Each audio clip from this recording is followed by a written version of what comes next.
भन्नाट अशा चवीचं आणि सगळ्यांना आवडेल असं हे डाळ म्हणा, वरण म्हणा, काहीही म्हणा, पण इतकं टेस्टी तुम्ही कधी खाल्लंही नसेल किंवा तुम्ही ते अनुभवलंही नसेल की कसं लागत असेल हे वरण किंवा ही डाळ. इतकी टेस्टी असते ना ही, की प्रत्येकाला आवडेल अशी ही डाळ आहे. एकदा तुम्ही नक्की ट्राय करा आणि ट्राय करून झाल्यानंतर मला कमेंटवर सांगा की तुम्हाला ही डाळ नक्की आवडली का. जसं मी इतकी तुम्हाला जर सांगते की आवडणारच, 100% आवडणार, तर आवडली की नाही आवडली हे तुम्ही मला कमेंट करून नक्की सांगा. हाय, हॅलो, नमस्कार, राधे राधे मैत्रिणींनो. आज आपण मस्त डाळ बनवणार आहे. सिंधी स्टाईल आहे, सिंधी स्टाईल. जशी सिंधी लोकांमध्ये करतात, जसे आपण महाराष्ट्रीयन लोक वेगळ्या पद्धतीचं वरण करतो, तसं सिंधी लोकांमध्ये ही डाळ बनवली जाते. तर ही कशी बनवतात हे मी तुम्हाला सांगते. तुरीची डाळ घेतली मी. तुरीची डाळ स्वच्छ धुवून घेतली आणि त्याच्यामध्ये मी फक्त टमाटर टाकले. टमाटर टाकून बॉईल केली आणि नंतर शिजून झाल्यानंतर तिला रवी मारला. रवी मारून झाल्यानंतर त्याच्यामध्ये पाणी टाकलं. पाणी ॲड करून मी गॅसवर कुकर ठेवून दिला. आता त्याच्यामध्ये आपल्याला टाकायच्या आहेत ह्या हिरव्या मिरच्या, कढीपत्ता आणि कोकम. फोडणी द्यायच्या आधीच आपल्याला हे टाकायचं आहे. मी इथे वरणाला फोडणी दिलेली नाही आहे अजून.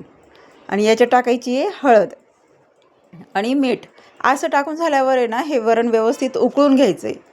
आपण महाराष्ट्रीयन लोक म्हणजे वरणाला फोडणी देतो आणि मग ते उकळवून घेतो. ह्या वरणामध्ये आपल्याला असं काही करायचं नाही आहे. आपल्याला फोडणी नंतर द्यायची आहे. ते तुम्ही शेवटपर्यंत पहा, तुम्हाला समजेल. आणि मग हे वरण उकळल्यानंतर आहे ना, जे वरती जो फेस येतो, डाळीचा फेस, आता हे का काढतात किंवा काय कारण आहे हे मला काही जास्त माहिती नाही, कारण मी काही तेवढी जास्त विशेषज्ञ किंवा कुठल्या गोष्टीमध्ये तज्ञ नाही आहे. पण ती सवय वरती फेस आला की आपण तो फेस फेकून देतो. त्याच्यामुळे ते सवयीनुसार फेकला जातो.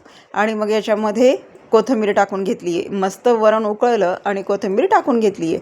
आता पहा, वरण उकळून झालं आहे. आता मी हे बाजूला ठेवून देणार की बाबा आपल्याला काय करायचं आहे पुढे ते तुम्ही पहा. आता इथे वरण उकळून झालं आहे आणि मी ते आता साईडला ठेवून देणार आहे. साईडला ठेवून दिल्यानंतर आहे ना, आपण इथे घ्यायचं आहे तडका पॅन.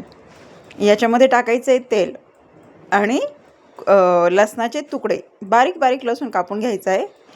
आणि मिरची वगैरे टाकायची नाही आहे, कारण आपण ऑलरेडी वरणामध्ये टाकून दिलेली आहे. मिरची, कढीपत्ता, आमसूल हे वरणात आपण टाकून दिलेलं आहे.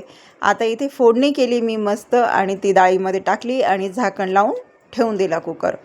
बस, काहीही करायचं नाही आहे, काहीच करायचं नाही आहे. आता फक्त 5 मिनटं आहे ना झाकून ठेवायचं आहे. 5 मिनटं झाकून झाल्यानंतर हे वरण एकत्र करायचं आहे. इतकं टेस्टी लागतं ना हे वरण. एकदा नक्की ट्राय करा तुम्ही. पद्धत थोडीशी वेगळी आहे, खूप काही वेगळी नाही आहे, पण तरीही चव लगेच बदलते. थोडीशी पद्धत जरी वेगळी असते ना, चव बदलते. एकदा तुम्ही नक्की ट्राय करा. मला कमेंट करून सांगा कशी झाली आहे. चांगली झाली असेल तरी कमेंट करा, चांगली नसेल झाली तरीही कमेंट करा, आवडली असेल तरी करा, नसेल आवडली तरी करा. राधे राधे मैत्रिणींनो.